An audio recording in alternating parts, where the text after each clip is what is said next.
In front of me, I have a report, and it's one of the reports that you've put up on your website in the run-up to the election period. And this was basically held between 18 May and 7 July 2017. So it's literally just within the last couple of weeks that you've been able to look at were all the systems in place for Monday's election to take place. And your assessment of what has taken place, do you think that Zimbabwe is ready to hold this election? Of course, there are elements of this election which we would have preferred the Electoral Commission had had more time to prepare for. There are elements where they've made astonishing progress in a very, very short time, in a very, very difficult environment. Overall, we are cautiously optimistic that the elections can go ahead. But of course, we do, in our report, note that there are very serious concerns in several areas. Let's unpack those serious concerns. Yeah. So, I mean, one of the issues that a lot of stakeholders that we've met with in Zimbabwe recently have expressed is around the status of the voters' roll. In Zimbabwe, the voters' roll plays a big I mean, in any election, it plays a big role, of course. But in Zimbabwe, the voters' roll has been a really contested area for the opposition parties who have claimed in the past that the ruling party has really manipulated the voters' roll and the use of so-called ghost voters to pad their numbers in previous elections. And they are concerned that the voters' roll, as it stands right now, does not reflect an accurate representation of the registered voters' numbers. That's obviously a very key issue in these elections. And previously, what has also been a problem is the extent to which the various political parties outside of ZANU are able to campaign and the areas that they're given access to.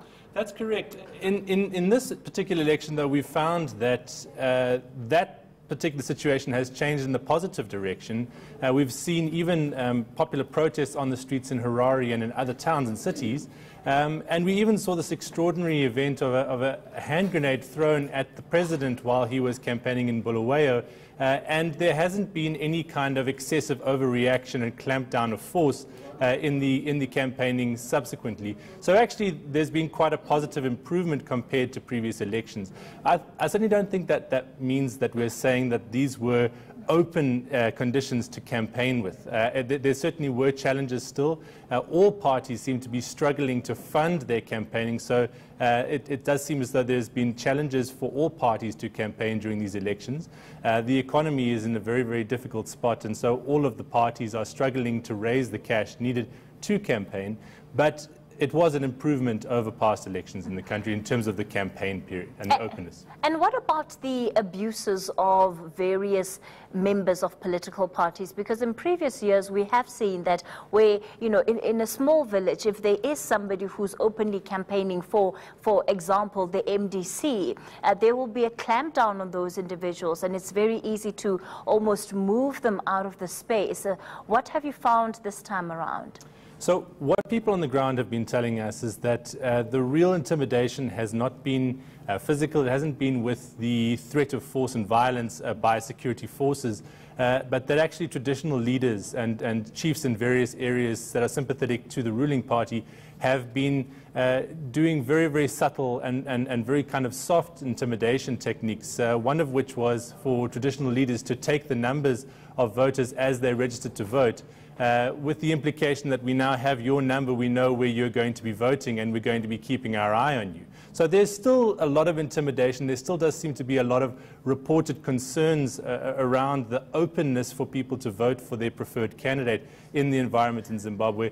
That hasn't gone away. But there is also a cautious sense of optimism in the country that we may be turning the corner now. This may actually be a far more credible election than any they've had in nearly a decade. And of course, you know, Grant, it leads us to a broader conversation around the credibility of elections as being one of the cornerstones of what makes up a democracy, and the extent to which, whether the election is credible or not, we continue to call certain governance systems democracy to begin with. And so, as it stands, under years of Robert Mugabe, even though Zimbabwe was called a democracy, many would have said it was in fact a dictatorship.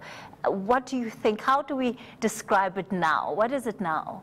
Yeah, absolutely. Holding elections don't make a country a democracy. I think what you've had in Zimbabwe for a number of electoral cycles is you've had regular elections. You haven't necessarily had elections which allow for a fair competition.